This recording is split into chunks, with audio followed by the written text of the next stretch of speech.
ഉണ്ണികൃഷ്ണൻ പോറ്റിക്ക് ദ്വാരപാലക ശില്പപാളി കേസിലെ ദ്വാരപാലക പാളി കേസിൽ ജാമ്യം ലഭിച്ചു. പക്ഷേ ഈ കട്ടളപ്പാളി കേസ് ഉണ്ടായിരുന്നതിനാൽ പുറത്തേക്ക് ഇറങ്ങാൻ കഴിഞ്ഞിരുന്നില്ല. ഏതായാലും ഇപ്പോൾ രണ്ടാമത്തെ കേസിലും കൊല്ലം വിജിലൻസ് കോടതി സ്വാഭാവിക ജാമ്യം അനുവദിച്ചതോടുകൂടി ഉണ്ണികൃഷ്ണൻ പോറ്റി പുറത്തേക്ക് ഇറങ്ങുകയാണ്.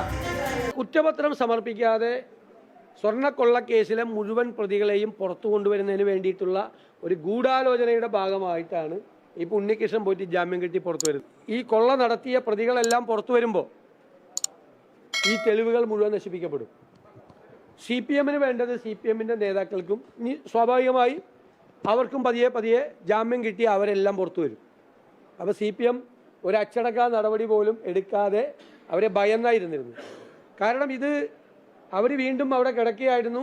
അന്വേഷണം മുന്നോട്ട് പോയിരുന്നുവെങ്കിൽ ഇതിനേക്കാൾ വലിയ നേതാക്കന്മാർ ക്യൂവിൽ നിൽക്കുന്നുണ്ട്. അവർ കൂടി ജയിലിൽ പോകുമായിരുന്നു. അത് ഒഴിവാക്കാൻ വേണ്ടിയിട്ടാണ് ഞങ്ങൾ പറഞ്ഞ ആരോപണം ശരിവെക്കുന്ന തരത്തിൽ ഒരു ഗൂഢാലോചനയുടെ ഫലമായിട്ട് ഇവർ പുറത്തു വന്നിരിക്കുന്നത്. നിരന്തരം തെറ്റിദ്ധരിപ്പിക്കാനുള്ള ശ്രമമാണ് പ്രതിപക്ഷ നേതാവിൻ്റെ ഭാഗത്തുനിന്ന് ഉണ്ടായിട്ടുള്ളത്.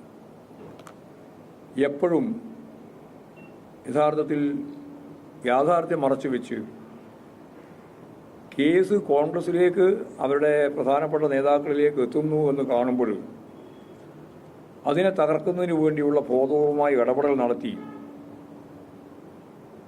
അങ്ങനെ ഇടപെടൽ നടത്തി എന്ന് കോടതിക്ക് തന്നെ പരസ്യമായി പറയേണ്ടി വന്ന സാഹചര്യത്തിൽ ഈ മുദ്രാവാക്യം ഇടക്കിടക്ക് ആവർത്തിച്ചുകൊണ്ടിരിക്കുന്നത് CBI അന്വേഷണത്തിൻ്റെ ഇടക്കിടക്ക് ആവർത്തിച്ചുകൊണ്ടിരിക്കുന്നത് യഥാർത്ഥത്തിൽ പ്രതിപക്ഷ നേതാവാണ്.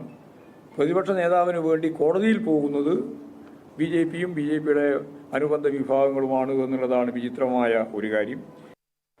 തന്ത്രിയെ വെച്ച് മന്ത്രിയെ രക്ഷിക്കാനാണ്. തന്ത്രി ഉള്ളിലുണ്ടല്ലോ. ഞങ്ങളാ യഥാർത്ഥ കുറ്റവാളിയെ കുറിച്ചുള്ളതാണ്. യഥാർത്ഥ കുറ്റവാളി തന്ത്രിയാണെന്ന് പറഞ്ഞ് ഉണരുന്ന ഹിന്ദുവിനെ തകർക്കാനാണ് ശ്രമിക്കുന്നത്. CPM ആളുകളുടെ സംഭാഷണം നിങ്ങൾ നോക്കിയപ്പോൾ പോറ്റിക്കെതിരെ അവരാരും ഒന്നും പറയുന്നില്ല.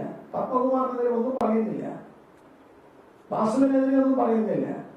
അവർക്കാകെ CPM മുമ്പിൽ ഒരേ ഒരു കുറ്റവാളിയുള്ളൂ, അത് തന്ത്രിയാണ്. അതെന്തുകൊണ്ടാണ് യഥാർത്ഥ കുറ്റവാളിയെ സംരക്ഷിക്കാൻ വേണ്ടിയാണ്.